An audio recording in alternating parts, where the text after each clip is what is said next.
Hola amigos, ¿qué tal? Stuart here from Spain Speaks with a video today about some of the reasons why you should not move to this country, Spain. And I'll just say straight up that these are just my opinions. So let's talk about some of the reasons why you shouldn't come to Spain, shall we? Now we'll go for a drive and I'll get some of these things off my chest. I'm a little bit under the weather at the moment, and I think that has had an influence on my opinion today and the video that I'm putting out, so I'll get that out there as well. And I'll also say that I've been living in Spain now for a long time, and in general my experiences here have been positive, but as I said, there are some negative aspects as well, and that's what we're going to talk about today. So, reason number one why perhaps you should consider not coming to live in this country, and it's related to language. As you guys know, I've always said that it is fundamental to learn the language to live in this country if you want to integrate, if you want to feel part of Spanish society. But I'm going to say that after those 25 years of living here and the level of Spanish that I have, which I'm going to be honest is not bad. I can do everything that I need to do in the Spanish language. I can communicate. I've been able to run a business. I've never had a problem getting my opinion across, but language is still a barrier. And that's because every now and again you're going to find people that no matter what your level of Spanish is, whether you're B1, B2, C1, advanced level of Spanish, that is not going to give you the time of day because you don't speak Spanish like them. You don't have the same accent as them. You don't have the same regionalisms when it comes to vocabulary and things like that. And some people are automatically going to say, why am I going to waste my time talking to this foreigner? Even though I can understand what he's saying or what she is saying, I just haven't got the time of day to waste because I reckon they're not going to fully understand what I've got to say. But again, just my opinion that no matter how well you speak the language, you're always going to find people that just don't want to have anything to do with you because you're not a local. You're not what they're used to. And for some reason, because you don't speak the language like them, I think there's a lack of trust. But as I said, just my opinion.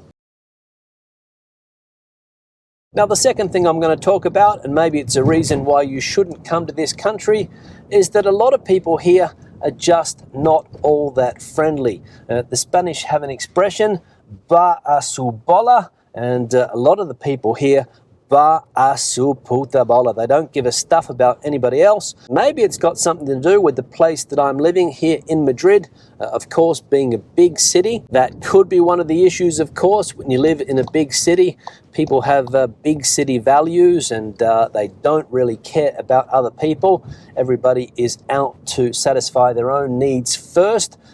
Maybe it changes in smaller towns. I don't know. People might be more welcoming. People might be more friendly.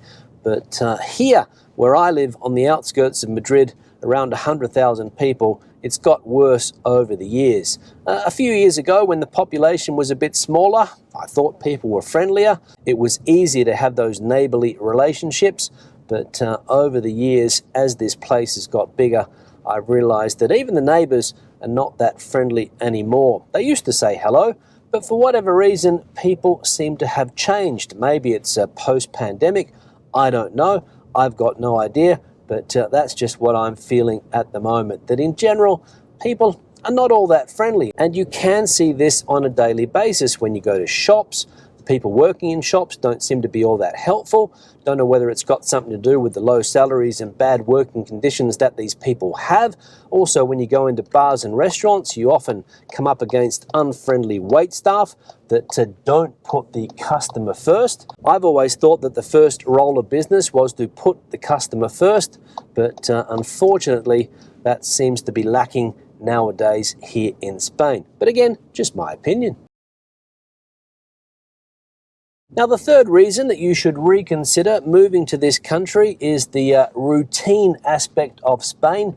People are really stuck in routines. They're very conservative. They like to do the same things year after year after year. And that is something that I don't like about living in this country. Everybody waits for the same things every year. For example, if you live in a small town, it's the Fiestas del Pueblo.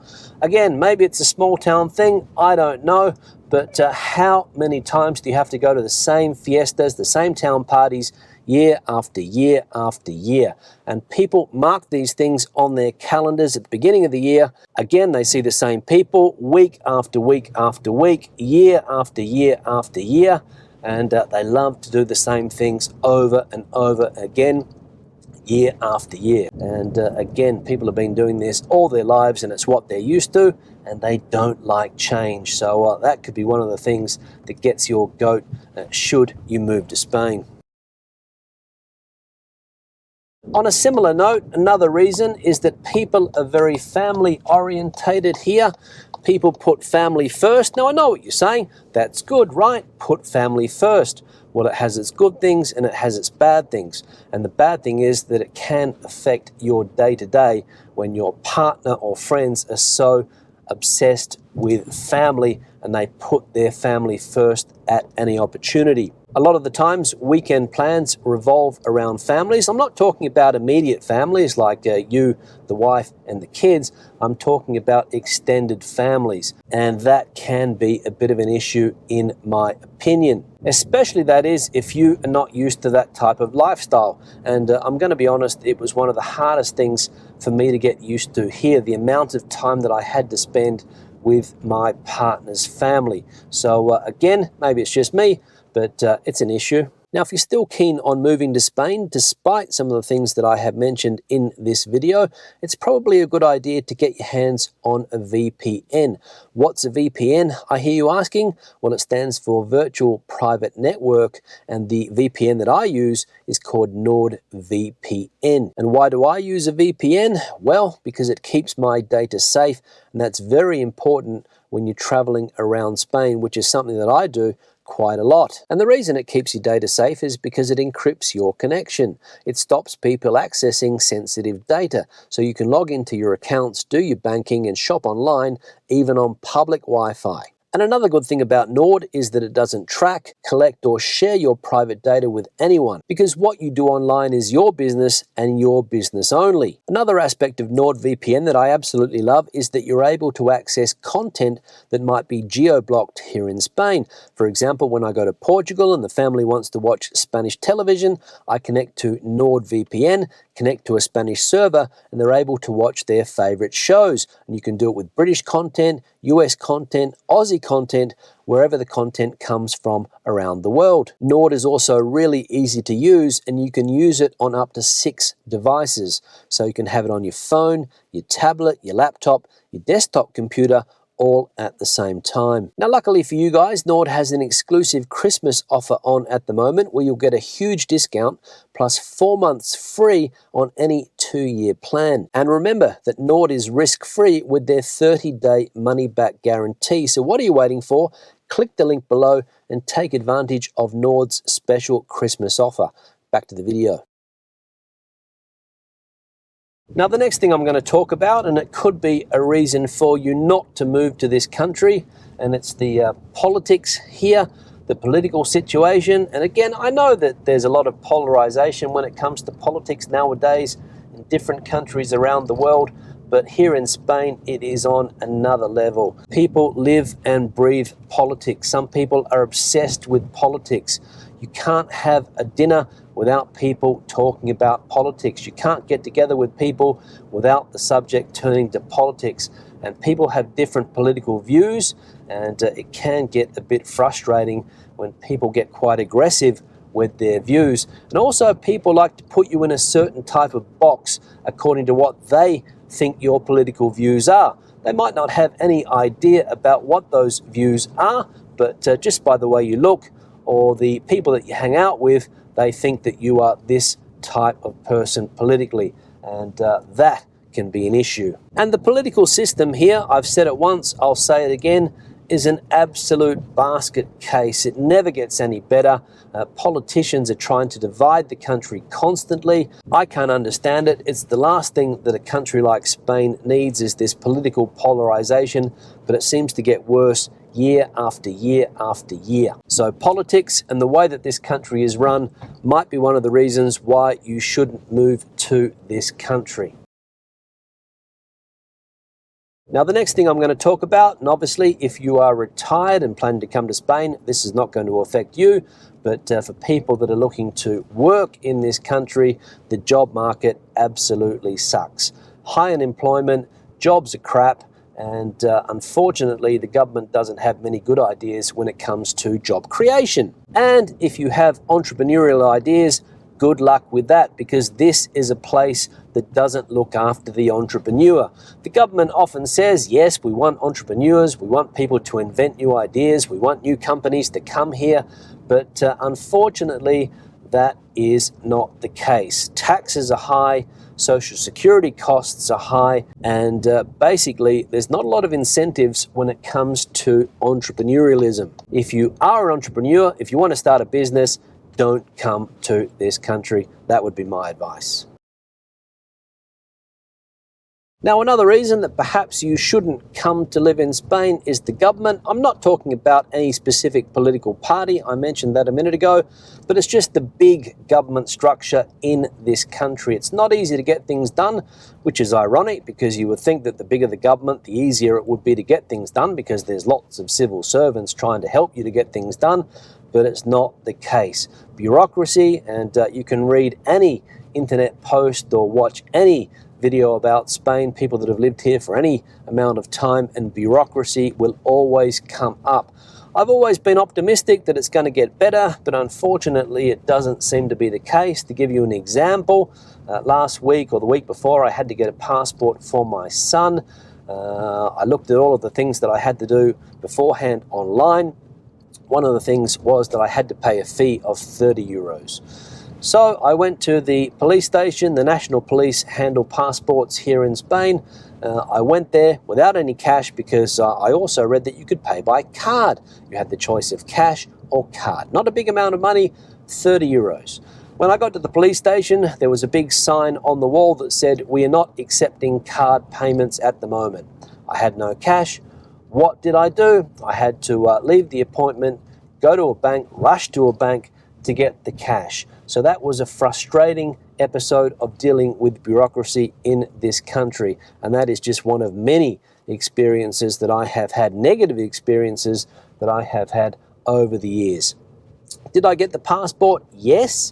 Was it easy? No, not as easy as it should have been, simply because a lot of these things don't work. Government services online, in my opinion, don't work very well. I don't know what it's like in other countries, but my experience with some other countries when it comes to getting things done from a bureaucratical point of view online seem to work better than here. I'm always reading about systems that have crashed, trying to get appointments. The system's crashed. It's difficult to get appointments with the Social Security, difficult to get things done. The government is just not dealing with technology as good as it should be. Again, in my opinion, and the opinion of others too.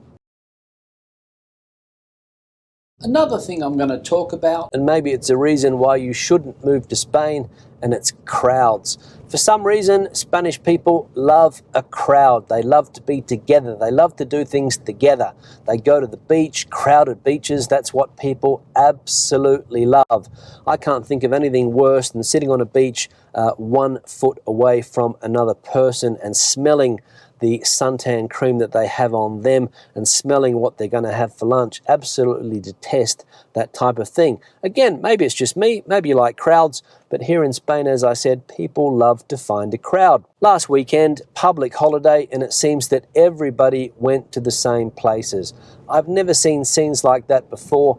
So many people walking up and down streets aimlessly, just to be with other people. And crowds are one thing that I don't like. I mean, I don't mind it if I go to a concert and I'm seeing an act or something like that, but what I can't stand is where people just gather for the sake of gathering because there's other people there. And it seems to be a real characteristic of the local population here. But again, that's just me. And the final thing that I'm going to talk about today is the cost of living currently in 2023. Now, Spain's always had a reputation as being a cheap country, but I'm going to be honest, Spain is not that cheap anymore, in my opinion, especially if you are in the local economy here. If you're on a Spanish wage, things here can be expensive. It's expensive to drive, it's expensive to heat your home, government costs are expensive, taxes, social security, and things like that. Food costs at the moment also expensive, so really it's not cheap to live here like it used to be, especially in big cities.